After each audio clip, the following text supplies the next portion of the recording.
Hello bachcho, let's read the question and the question says the number of tetrahedral voids per unit cell in NaCl crystal is। तो हमें बताना है कि tetrahedral voids कितने होते हैं पर यूनिट सेल NaCl क्रिस्टल में। तो यहाँ पर जो की कंसेप्ट हो जाएगा वो लग जाएगा सॉलिड स्टेट का। तो हम यहाँ पे सॉलिड स्टेट लिख लेंगे। देन क्या हो जाएगा कि the number of tetrahedral voids की जब हम बात करेंगे इन NaCl क्रिस्टल, इसको हम कैसे कैलकुलेट करेंगे। सबसे पहले तो हमें पता होना चाहिए कि NaCl किस में क्रिस्टलाइज होता है। वो एक फेस सेंटर्ड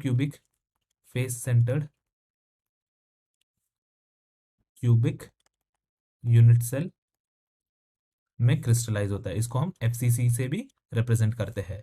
देन हम क्या कह सकते हैं कि number of atoms per unit cell in the case of FCC। तो यहाँ पर लिख सकते हैं number of atoms per unit cell जब FCC होता है, in FCC case is equal to 4। Then we can say the number of octahedral voids is represented by octahedral voids is equal to n, और n का value जो है इस ये होता है number of atoms per unit cell.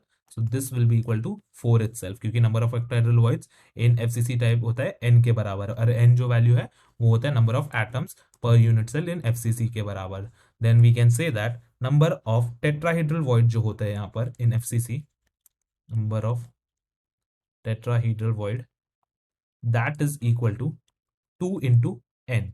हम यहाँ लिख सकते हैं 2 multiplied by n, or 2 multiplied by n value is 4, so this comes out to be equal to 8। so there are total 8 tetrahedral voids in NaCl।